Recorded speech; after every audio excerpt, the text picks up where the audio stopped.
디도서 말씀을 통해서 저희가 건강한 교회, 하나님께서 원하시는 교회의 모습이 어떠한 모습인지를 하나씩 배워가고 있습니다. 이미 2주 동안 저희가 건강한 교회는 두 가지가 필요하다라는 사실을 함께 나눴습니다. 먼저 처음 말씀에서는 교회 안에는 은혜의 원리대로 살아가는 하나님의 은혜를 경험한 리더들, 지도자들이 필요하다. 이것을 우리가 함께 살펴보았습니다. 그리고 지난주에는 교회에는 바른 교훈이 반드시 있어야 된다라는 거죠. 교회는 무엇보다 말씀의 공동체, 올바른 가르침의 기관이기 때문에 인간의 행위나 인간의 업적을 자랑하는 것이 아니라 오직 예수 그리스도 한 분만 자랑하는, 오직 그리스도의 십자가만 높이는 그러한 바른 교훈, 그 위에 교회가 세워져야 한다. 우리가 두 번에 걸쳐서 그러한 부분을 함께 살펴보았습니다. 그런데 사도 바울은 바른 교훈의 중요성을 강조하면서도 거기에 멈추지 않고 바른 교훈은 반드시 바른 삶으로 이어져야 한다라고 하는 것을 함께 강조하고 있습니다. 우리가 알고 있는 교훈, 우리가 알고 있는 가르침이 그냥 머리에만 머물러 있거나 입에만 머물러 있는 것이 아니라 반드시 우리의 손과 발, 또 우리의 말, 우리의 행실로 연결되어야 그게 진짜 바른 교훈이다라는 것이죠. 그래서 엄밀히 말하자면 어떤 것이 바른 교훈이냐, 바르지 않은 교훈이냐, 잘못된 교훈이냐라는 것을 나누는 기준은, 그것을 결정하는 시금석은 이론적인 지식, 혹은 얼마나 그것이 논리적이냐라고 하는 것보다도 실천적인 지식, 정말로 그렇게 살고 있는 삶의 증거가 나타나고 있느냐, 거기에 참과 거짓이 달려있다고 해도 과언이 아닐 것입니다. 그래서 바울이 오늘 본문에 첫 번째 구절을 이렇게 시작하고 있습니다. 2장 1절 보시면 오직 너는 바른 교훈에 합당한 것을 말하여. 우리말 성경에 오직 너는 이라고 되어 있습니다마는 영어 성경이 좀 더 의미를 분명하게 번역해 놓은 것 같습니다. But you라고 되어 있습니다. But you, 그러나 너는 이라고 되어 있습니다. 그러니까 앞의 내용하고 반대되는 이야기를 이제 소개하면서 그러나 너는, 너 디도는 이렇게 살아라, 이렇게 바울이 이야기를, 논리를 지금 전개하고 있는 것이죠. 그러면 앞에 나오는 내용이 무엇이길래 반대에 이렇게 반전을 보이고 있는가? 그럼 바로 앞구절 한 절만 앞으로 넘어가 보시면 1장 16절에 거짓 교사들의 모습을 바울이 이렇게 한마디로 요약하고 있습니다. 우리 1장 16절을 한번 같이 읽어보겠습니다. 시작. 그들이 하나님을 시인하나 행위로는 부인하니 가증한 자요 복종하지 아니하는 자요 모든 선한 일을 버리는 자니라. 잘못된 가르침을 전하는 사람들은 어떤 사람이라고요? 그들이 하나님을 시인하지 않는 사람이다라고 하고 있습니까? 아닙니다. 그들이 하나님을 시인하나, 그들이 머리로도 하나님 안다고 하고 말로도 하나님 안다고 이야기하지만 그들의 행위로는 부인하는 자들이다. 이게 거짓 교사들의 가장 큰 특징이다라는 것이죠. 그러나 너는, 지금 거짓 교사들에 대해서 이야기하면서 그들은 그렇게 하나님을 시인한다고 하면서 행위로는 부인하고 있지만, 그러나 디도 너는, 교회의 올바른 교사인, 목회자인 너는 그렇게 하지 말아라. 그리고 교회는 그렇게 하지 말아라. 바른 교훈을 알고 있으면 그 바른 교훈에 합당한 삶으로, 그 행위로 하나님을 인정하는 것이 진리를 소유한 공동체에서 반드시 나타나야 할 모습이다 하는 것이죠. 이렇게 서두를 시작한 다음에 2절부터 10절까지 내용을 보면 바울이 교회 안에 있는 각각의 계층들, 여러 다양한 사람들에게 필요한 지침을 구체적으로 제시하고 있습니다. 그것을 총 6계층으로 구분할 수 있을 것 같아요. 주로 이제 연령과 성별을 나누어서 바울이 이야기하고 있는데요. 첫 번째는 늙은 남자, 두 번째는 늙은 여자, 세 번째는 젊은 여자, 네 번째는 젊은 남자, 그리고 7절과 8절에는 디도 너 자신, 너 자신의 해야 할 그런 행실에 대해서 이야기하고 있고, 마지막 9절과 10절은 종들에 대해서 총 6가지 캐러고리로 나눠서 교회 안에 있는 성도들에게 필요한 지침들을 제시하고 있습니다. 사실 그 각각의 구절들을 아주 꼼꼼하게 살펴보는 작업이 필요하고 이것들이 이제 각자에게 구체적으로 적용될 수 있는 굉장히 실질적인 내용들입니다만은 이 부분을 좀 적용하기가 쉽지 않은 그러한 현실적인 문제들도 있는 것 같습니다. 그래서 먼저 그 장애물이라고 할까요? 우리가 이 본문을 읽을 때 좀 장애물, 걸림돌이 되는 것들을 먼저 제거하고 오늘 본문으로 좀 들어가고 싶은데요. 제 개인적으로는 이 한글로 번역된 표현이 좀 마음에 들지 않습니다. 2절에 늙은 남자, 3절에 늙은 여자, 어떻게 들리십니까? 기분 나쁘시죠? 나이 들어가는 것도 지금 서러운데 성경에서 나보고 늙은 남자, 늙은 여자라고 부른다. 이거 굉장히 좀 번역이 좀 거친 번역이 된 것 같습니다. 저는 오히려 경험 많은 남자, 경험 많은 여자, 혹은 연륜 있는 남자, 여자, 이렇게 성숙한 남자, 여자 이렇게 표현하는 것이 훨씬 더 적절하지 않을까 싶습니다. 표현상의 문제는 그냥 넘어간다고 치더라도, 너그럽게 봐준다고 하더라도 조금 더 실제적인 질문을 해본다면, 그럼 몇 살부터가 나이 든 남자에 해당하는 것입니까? 그럼 몇 살부터가 old people, 여기서 말하는 그 캐러고리에 들어갑니까? 여러 가지 이론들이 나오시네요, 지금. 한국에서는 65세 이상이면 대중교통 무료 이용하죠. 미국에서도 65세 이상이면 메디케어 신청할 수 있는 그런 자격이 된다고 제가 들었습니다. 그럼 65세가 기준일까? 지나가다 보면 시니어들이 들어가서 살 수 있는 그런 하우징, 시니어 커뮤니티가 이제 종종 있는데 거기 보면 항상 55 플러스라고 되어 있습니다. 그러면 55세가 기준인가? 그럼 바울이 이 편지를 쓸 당시에 로마 사회에서는 학자들의 연구에 따르면 평균 수명이 49세였다고 합니다. 충분히 이해할 수 있는 상황이죠. 의료적인 혜택도 약했고 또 여러 가지 전쟁도 많았기 때문에 평균 수명이 49세였습니다. 그래서 학자들에 따르면 바울이 여기서 말하는 늙은 남자, 늙은 여자는 40세를 기준으로 하고 있다.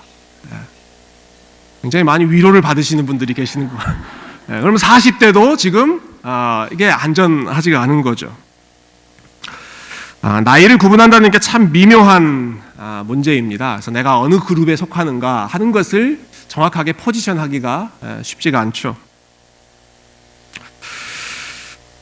또 이렇게 나이와 성별을 나누어 놓으면 우리가 성경을 적용할 때 좀 잘못 적용하는 그러한 방법 중에 하나인데요. 굉장히 그것을 피해가려고 하는 경향이 좀 있습니다. 오케이, 이것은 나이 든 남자들에게만 해당하는 얘기. 나는 아니야. 이거는 여성들에게만 해당하는 이야기. 그럼 나는 아니야. 이런 식으로 빠져나가려고 하는 그러한 경향이 있는 것이죠. 그렇지만 오늘 본문에서 조금 제가 주목해 보겠지만 이렇게 연령을 사실 나눠서 바울이 이야기하고 있는 것은 이것은 요 그룹에만 해당하는 이야기라고 말하기 위해서가 아니라 사실은 교회 안 전체를 하나로 묶어주기 위한 바울의 전략이 여기 담겨 있습니다. 저는 이 본문에 있는 내용들을 여러 가지 좀 장애물도 있지만 지금 이 바울이 이러한 말씀을 어떤 맥락에서 전하고 있는지 가르치고 있는지에 좀 초점을 맞춰서 보고 싶습니다. 지금 바울이 디도에게 교회에 대해서 가르치고 있습니다. 디도가 목회하고 있는 그 그레데 교회를 지금 바로 세우면서 교회는 이러한 곳이 되어야 한다라고 하는 것을 말하고 있죠. 교회를 이렇게 세워가라, 이렇게 만들어가라 라고 말하면서 각각의 연령들에 대해서 지금 언급하고 있는 것입니다. 다시 말해서 이 믿음의 공동체, 교회라고 하는 하나님이 세우신 거룩한 공동체 안에서 각각의 연령 혹은 각각의 그 범주에 해당하는 사람들이 어떻게 행실하고 어떻게 마음을 가짐으로써 교회의 하나됨을 또 하나님의 영광을 드러낼 수 있을 것인가, 교회에 우리가 좀 초점을 맞춰서 이 말씀을 읽어야 한다라는 말씀, 우리가 오늘 말씀을 적용하는 그 기본 전제로 이것을 삼았으면 좋겠습니다. 이러한 관점을 가지고 몇 가지 원리를 좀 생각해 보면 좋겠는데요. 가장 중요한, 가장 두드러진 원리는 사도 바울은 이러한 가르침을 통해서 교회 안에 성숙한 어른이 꼭 있어야 한다라는 것을 분명하게 강조하고 있습니다. 교회 안에 성숙한 어른, 믿음의 기반이 확실한 그러한 어른들이 많이 있어야 한다라고 하는 것이죠. 오늘 본문에서 각 연령대를 이렇게 타겟으로 나눠서 설명하고 있지만 특히 어른들의 중요성을 더 중요하게 강조하고 있습니다. 젊은 그룹에게 요구하는 내용보다 나이 든 그룹에게 요구하는 내용이 훨씬 많습니다. 단적인 예로 한번 6절 보시겠어요? 6절 보시면 너는 이와 같이 젊은 남자들을 신중하도록 권면하되, 젊은 남자에 대해서는 아주 심플합니다. 신중하도록 권면하라. 그리고 뒤에 이어지는 7절과 8절은 이 디도 자신, 젊은 남자에 해당하는 디도에게 주는 그런 권면인데요. 반면에 2절에 보시면 상대적으로 나이 든 남자에게는 훨씬 더 많은 것을 요구하고 있습니다. 늙은 남자로는 절제하며 경건하며 신중하며 믿음과 사랑과 인내함에 온전하게 하라. 총 6가지나 리스트를 들면서 연로하신 나이 든 남자 어른들에 대해서 이러한 것들을 요구하고 있죠. 앞에 나오는 3가지 캐릭터, 절제하라, 경건하라, 신중하라 하는 것은 일반적으로 그 당시 사회에서 어른들에게 요청되는 그러한 모습이었습니다. 특히 여기 경건하다라고 하는 표현이 우리 귀에는 굉장히 종교적인 언어로 들리지만 원어의 의미를 잘 살리자면 honorable, 존경할 만하며 라고 하는 뜻이 가장 그 원어에 가까울 것입니다. 그러니까 사회적으로도 존경받을 만한 삶, 어른에게 필요한 그런 덕목이죠. 그 다음에 이어지는 3가지, 믿음과 사랑과 인내함에 온전하게 하고, 이것은 특히 교회 안에서 중요하게 저희가 다루는 덕목이죠. 믿음과 사랑과 인내함. 바울이 늘상 이야기했던 믿음, 소망, 사랑 이 3가지. 그렇죠? 믿음과 사랑, 인내함이라고 하는 것은 소망의 같은 의미이니까 그리스도를 닮아가는, 천국을 사모하면서 우리 마음 가운데 개발해야 하는 거룩한 성품, 믿음과 소망과 사랑 이 3가지에 있어서 어른들은 더 준비되어야 한다, 훈련해야 한다, 끊임없이 성장해야 한다라고 하는 것입니다. 왜 이렇게 젊은 남자보다 나이 든 남자에게 더 많은 것을 요구하는 것일까? 나이 든 남자가 더 문제가 많아서 그러는 것일까? 그렇지 않습니다. 그 모습을 보면서, 어른들의 모습을 보면서 젊은 사람들이 영향을 받기 때문에 그렇습니다. 지금 바울이 이 나이 든 남자들에 대해서 더 많은 것을 요구하고 있는 이유는 그들이 교회 안에서 젊은 사람들에게 가르쳐야 할 책임, 말로나 삶으로나 행동으로나 믿음에 대해서 가르쳐야 할 중요한 책임, 무거운 책임을 가지고 있기 때문에 그것에 대해서 더 중요하게 강조하고 있는 것이죠. 사회에서의 배움은 끝났을지 모르지만 그리스도의 학교, 그리스도를 닮아가는 학교에 있어서만큼은 배움이 끝나지 않다.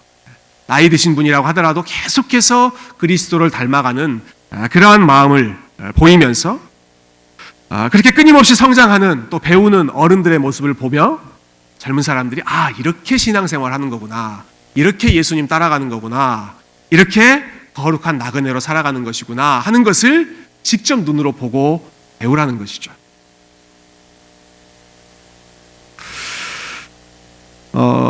성경의 인물들을 좀 생각해 봤습니다. 성경에 나오는 우리가 소위 믿음의 사람들, 위인들 생각해 보면 연륜이 더해질수록 그 삶의 경건의 열매가 훨씬 더 많이 맺혀졌던 그러한 아름다운 인생의 마무리를 하셨던 것을 저희가 볼 수 있습니다. 모세를 생각해 보십시오. 모세는 젊었을 때 아주 능력 있는 사람이었습니다. 자기의 주먹을 믿고 살았던 사람입니다.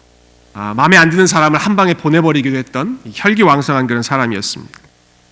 그렇지만 그가 하나님과 동행하면서, 하나님을 만나면서 광야 40년 여정 계속 걸어가면서 모세의 삶에 대한 마지막 평가가 어떻게 나오는지 혹시 기억하십니까? 모세는 지면에 있는 모든 사람보다 온유함에 있어서 탁월한 사람이었다. 혈기왕성했던 그러한 젊었을 때의 모습이 아니라 온유함에 있어서 가장 탁월한 사람이 모세였다. 성장한 것이죠. 예수님의 제자들은 어땠습니까? 베드로와 요한, 두 사람 다 아주 자기 고집이 짱짱했던 사람들이죠. 그럼 베드로, 얼마나 자기 주장이 강했는지 심지어는 예수님께서 내가 이제 십자가 길을 걸어야 가야 한다라고 말씀하셨을 때조차도 그 예수님까지도 자기가 쥐고 흔들려고 했던 사람이 베드로였습니다. 그렇게 하시면 안 됩니다, 주님.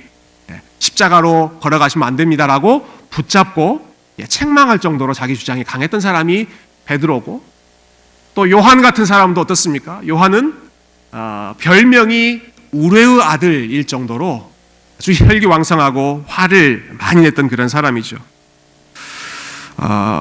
그랬던 그들이 여러분 인생의 후반기에 쓴 편지들, 또 성경에 나와 있는 그런 글들을 보면 입을 열 때마다 온유하라, 겸손하자, 사랑하자, 입만 열면 그러한 서로 순종하자, 사랑하자, 입만 열면 그러한 단어가 나옵니다. 어떻게 나온 것입니까? 그리스도와 계속해서 교제하면서 예수님 따라가는 그러한 자기 부인의 삶을 계속해서 힘쓰다 보니까 젊었을 때의 모습이 아니라 훨씬 더 성숙한 어른의 모습이 나타났던 것이죠. 지금 이 편지를 쓰고 있는 바울 역시 마찬가지죠. 그의 젊은 날은 굉장히 거칠었고 자기 고집이 강했던, 그리고 자기 잘난 맛에 살았던 사람이 사도 바울이었지만 그가 끝까지 그 모습에 머물러 있지 않았습니다. 바울은 나는 날마다 죽노라 라고 고백했습니다. 날마다 나는 예수 그리스도와 함께 죽노라. 그러면서 자기 자신을 죄인 중에 괴수라고 부를 만큼 바울은 계속해서 겸손해지는 그러한 길을 걸어갔죠. 그렇게 믿음의 경주를 힘써 걸어가는 가운데 바울이 믿음의 후배들을 향해서, 그리고 교회를 향해서 외쳤던 그러한 소리가 있습니다. 내가 그리스도를 본받는 것처럼 너희는 나를 본받아라 라고 했습니다. 그리스도를 따라가면 이 신앙의 어르신, 믿음의 어른이었던 이 사도 바울이 내가 그리스도를 따라가는 것처럼, 내가 그리스도를 본받는 것처럼 너희는 그리스도를 본받으라고 하지 말고 그리스도를 따라가고 있는 나를 본받아라.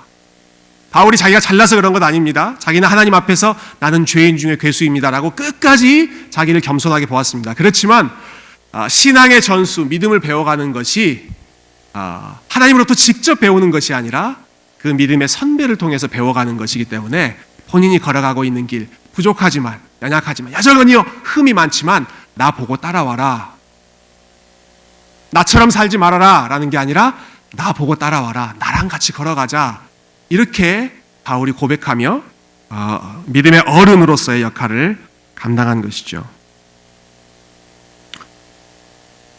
저희 아틀란타 세교회 안에 이러한 믿음의 어르신들이 많았으면 좋겠습니다. 나를 보고 내가 우리 주님 사랑하는 것처럼 함께 걸어가자. 믿음의 후배들을 든든히 붙잡아주고 내가 교회를 섬기는 것처럼, 내가 사람들을 섬기는 것처럼 우리 주님 위해서 함께 헌신하자, 이렇게 격려할 수 있는 그러한 믿음의 어른 남자들이 우리 세교회 안에 많아지시고, 그리고 우리 믿음의 후배들이 또 그러한 어른들을 함께 존경하며 걸어갈 수 있는 우리 아틀란타 세교회가 되기를 주님의 이름으로 축원드립니다. 자, 이 원리가요, 어른을 통해서 삶을 배운다, 믿음을 배운다는 원리가 여성의 경우에 더욱 두드러집니다.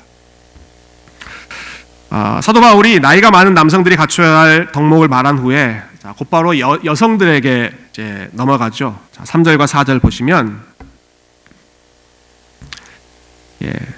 같이 한번 읽어볼까요? 3절 4절 시작. 늙은 여자로는 이와 같이 행실이 거룩하며 모함하지 말며 많은 술에 종이 되지 아니하며 선한 것을 가르치는 자들이 되고 그들로 젊은 여자들을 교훈하되 그 남편과 자녀를 사랑하며. 여성들에게, 나이가 많은 여성들에게 필요한 덕목들을 하나씩 언급하고 있는데요. 이 덕목들 하나하나를 살펴보는 것도 굉장히 중요한 작업이 될 것입니다. 행실이 거룩하다는 것이 무엇인지, 사람들을 모함하지 않는 것, 또 술에 종이 되지 않는 것, 결국 자기를 절제하는 것이죠. 그러한 부분에 있어서 훨씬 더 책임 있는 그러한 성숙한 모습이 교회 안에 있는 나이 든 여성, 성숙한 여성들에게 필요한 자질들입니다. 저는 그러한 덕목들 하나하나보다 왜 이러한 덕목들이 필요한가, 바울이 무엇을 위해서 이러한 내용들을 갖추라고 지금 권면하고 있는가? 저는 그 부분에 더 초점을 맞추고 싶은데요. 왜 그렇게 살아야 하는가? 그 이유는 선한 것을 가르치는 자가 되기 위해서 그렇습니다. 선한 것을 가르치기 위해서. 3장 뒷부분에 이렇게 나오죠. 선한 것을 가르치는 자들이 되고, 그리고 곧 이어서 4장 1절에 보면, 4절에 보면 그들로 젊은 여자들을 교훈하되, 가르치는 자들이 되고 교훈하라. 근데 누구를 가르치는 것입니까? 젊은 여자들을 가르쳐라. 누가 가르칩니까? 늙은 여자라고 하면 너무 그렇고요. 나이든 여성들이, 성숙한 여성들이 젊은 여성들을 가르쳐라 라고 하고 있죠. 그럼 바울은 여성들이 교회에서 가르치는 것을 금했다라고 사람들이 일반적으로 생각합니다만은 저는 그렇지 않다고 생각합니다. 물론 어떠한 공적인 어떠한 안수받고 하는 그러한 직분, 공적인 가르침에 대해서는 여러 가지 해석의 차이가 있습니다만은 교회 안에서 가르치는 것, 여성들이 맡아야 할 귀한 책임입니다. 성숙한 여성들이 젊은 여성들을 가르치라 권면하고 있죠. 개인적으로 저는 오늘 본문 중에 이 부분이 제일 흥미로웠는데요. 그럼 바울이 디도에게 나이든 남성들에게 이렇게 살라고 가르쳐라. 나이든 여성들에게 이렇게 살라고 가르쳐라. 젊은 남성들에게 이렇게 살라고 가르쳐라. 이야기합니다. 그러나 젊은 여성들에게는 네가 가르쳐라 라고 하지 않습니다. 누가 가르쳐라? 성숙한 여성들이 젊은 여성들을 가르쳐라. 디도 네가 가르칠 것이 아니라 성숙한 여인들이 먼저 본인의 마음을 하나님의 은혜로 잘 다스린 후에 그 마음을 젊은 여성들에게 가르치라는 것이죠. 아마 현실적인 고려를 했었겠죠. 아무래도 디도가 젊은 목회자이기 때문에 바울이 젊은 목회자, 남자 목회자가 젊은 여성들과 잦은 시간을 갖는다든지 개인적인 만남을 갖는다든지 하는 것을 주의시키는 그러한 조심시키는 그러한 측면이 아마 이런 부분들에 나타났던 것 같습니다. 그렇지만 그러한 소극적인 차원보다도 저는 더 적극적인 차원이 있다고 생각하는데요. 특히 바울이 지금 젊은 여성들이 배워야 할 그러한 교훈들 리스트를 보면 주로 가정생활을 어떻게 이루어야 하는지, 가정에서 아내로 또 어머니로 어떻게 살아야 하는지에 대한 가르침이 주를 이루고 있습니다. 4절 뒷부분에 그렇게 나오잖아요. 그들로 젊은 여자들을 교훈하되 그 남편과 자녀를 사랑하며 신중하며 순전하며 집안일을 하며 선하며 자기 남편에게 복종하게 하라. 이는 하나님의 말씀이 비방을 받지 않게 하려 함이라. 저희 교회에 조이 모임이 있습니다. 주로 이제 젊은 여성들이 많이 모이는 우리 친교 모임 또 전도 모임인데요. 항상 조이 모임 할 때마다 제가 이제 모임 시작할 때 오프닝 메시지를 부탁받습니다. 그래서 이 모임을 격려하고 또 오신 분들 환영하는데 여러분 다음번 조이 모임 글쎄요 2월일지 3월일지 모르겠습니다만은 그 모임을 제가 가서 시작할 때 이 디도서 2장 4절과 5절 본문을 가지고 여러분 남편과 자녀를 사랑하십시오. 집안일을 열심히 하십시오. 남편에게 복종하십시오. 그럼 이렇게 가르친다면 조이 모임 분위기가 어떻게 될까요? 그 분위기를 말하는 전문 용어가 갑분싸입니다. 갑자기 분위기가 싸해지겠죠. 물론 저희 교회 성도님들이 목회자를 굉장히 존중해 주시기 때문에 앞에서 목사가 하는 말 또 성경에 있는 말 하는데 누가 뭐라고 하겠습니까? 겸손한 마음으로 듣기는 하시겠지만 그것이 그렇게 피부에 와닿거나 고개가 끄덕여지지는 않을 것입니다. 남편과의 관계, 자녀와의 관계, 가정에서 어떻게 살아야 하는지에 대해서는 젊은 목회자, 남자인 디도 당신이 가르치는 것보다 그 길을 먼저 걸어갔던, 그리고 믿음으로 그 길을 지혜롭게 걸어나갔던 성숙한 여성들이 젊은 여성들을 가르치는 것이 훨씬 더 교회의 덕이 되고 그리고 훨씬 더 그 가르침에 힘이 실린다라고 하는 것을 아마 사도 바울이 경험을 통해서 배웠던 것 같아요. 바울도 오랫동안 교회에서 가르치지 않았겠습니까? 에베소서 말씀, 에베소서 5장에 나와 있는 교회와 그리스도 그 관계를 통해서 남편과 아내를 비유하기도 하고 많은 그런 가정에 대한 가르침을 제시했지만 아마 남자인 본인이, 그것도 결혼을 하지 않았던 본인이 이야기한 것보다는 교회 안에서 그 일에 있어서 경험이 있었던, 그리고 그 과정들을 믿음으로 잘 걸어나갔던 여성들이 하는 것이 훨씬 더 지혜롭다라는 것을 바울이 체득하고 디도에게 너도 이와 같이 해라. 젊은 여성들에게 가르치는 것은 성숙한 여성들에게 맡겨라라는 것이죠. 자, 그러니까 앞으로 제가 인도하는 양육반에는 젊은 여성들을 받지 않겠습니다. 뭐 이런 말씀을 제가 드리려고 하는 것이 아니고, 남녀노소를 가리지 않고 말씀을 맡은 자로서 성경 공부도 인도하고 말씀도 전하고 함께 성경적인 가정의 원리에 대해서 계속해서 우리는 고민할 것입니다. 그렇지만 그와 더불어서 교회 안에 믿음과 지혜와 덕스러운 성숙한 여성이 많아져야 합니다. 특히 상대적으로 여성의 비율이 많은 교회 안에서는 신앙생활에 있어서 어른 역할을 해주는 우리 여자 성도님들이 많이 계셔야 합니다. 그래서 가족들을 위해 사랑으로 섬기고 인내하고 기도하는 여성들, 그러한 믿음의 선배들이 어떻게 살아가는지를 보면서 또한 젊은 자매님들이 저렇게 저 길을 나도 함께 걸어가야겠다, 그렇게 존경하고 또 스트러글하고 있는 여러 가지 문제로 인해서 힘들어하고 있는 분들에게 지혜롭게 믿음을 함께 나누어 줄 수 있는 그러한 건강한 믿음의 선후배 관계가 남성들 간의 관계뿐만이 아니라 여성들 간의 관계에서도 필수적이다라고 하는 것이죠. 아까 우리 남자들의 케이스에서 말씀드렸던 것과 마찬가지로 저희 교회 안에 건강한 여성들, 특별히 믿음과 지혜가 풍성한 기도하는 우리 자매님들이 점점 더 많아지시고, 젊은 여성들이, 젊은 자매님들이 우리 성숙한 우리 어머니들로부터 많은 것을 배우고, 또 어머니들이 젊은 여성들을 사랑하는 마음으로 케어하고 이끌어주는 이러한 끈끈한 영적인 공동체, 가족과 같은 그러한 공동체가 되기를 주님의 이름으로 축원드립니다. 말씀을 정리하죠. 사도 바울이 꿈꾸는 이 건강한 교회의 모습, 여러 가지가 있겠지만 저는 오늘 한마디로 서로가 서로에게 믿음을 전수해주는 그러한 관계라고 정리하고 싶습니다. 여러분, 사도 바울은 그 누구보다도 바른 교훈, 바른 교리, 바른 신학을 강조했던 사람입니다. 그렇지만 그는 이 바른 가르침이라고 하는 것이 단순히 공식적인 성경 공부나 설교만을 통해서 이루어지는 것이 아니다라는 사실을 깊이 깨달았던 사람이었습니다. 오늘날 교육학이나 또 커뮤니케이션 이론에서 많이 나오는 강조하는 원리죠. 말로 전달하는 메시지보다 삶으로 전달하는 메시지, 언어적인 메시지보다 비언어적인 메시지가 훨씬 더 효과적이고 훨씬 더 파워풀하다라고 하는 것을 아마 사도 바울은 오랜 목회를 통해서 이미 그때부터 깨달았던 것 같습니다. 그래서 바울이 제일 먼저는 목회자인 디도에게 부탁하죠. 디도 자신에게 범사에 네 자신이 선한 일의 본을 보여야 한다.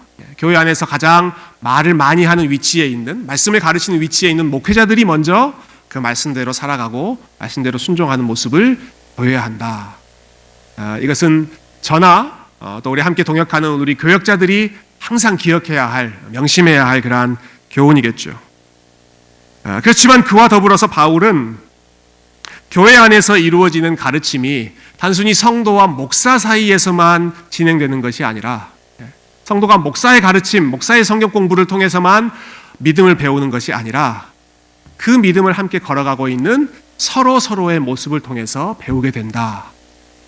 그런데 일반적인 원리는 그 믿음의 길을 먼저 걸어갔던 믿음의 선배의 모습을 보면서 믿음의 후배들이 그 믿음의 원리를 함께 배우고 그리스도의 제자로서의 길을 함께 걸어가게 되는 것, 이것이 교회 안에서 아름다운 믿음이 전수되는 올바른 원리이다라는 것입니다.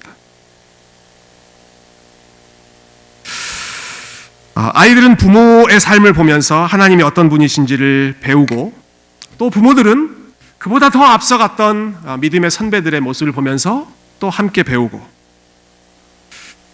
그래서 믿음으로 이 세상을 살아간다는 것, 성도들을 사랑한다는 것, 자녀를 양육한다는 것, 또 하나님께서 세우신 이 교회를 세워가는 것이 어떤 모습인지를 서로가 서로를 통해서 배워주되, 앞서간 선배들을 보면서 나는 저렇게 안 살아야지 라고 비판하는 것이 아니라 그들을 보면서 나도 저렇게 살아봤으면, 나도 저렇게 살았으면, 나도 저렇게 살아야지 라고 고백할 수 있는 그런 관계가 된다면 여러분, 그런 교회가 얼마나 아름다운 공동체 되겠습니까?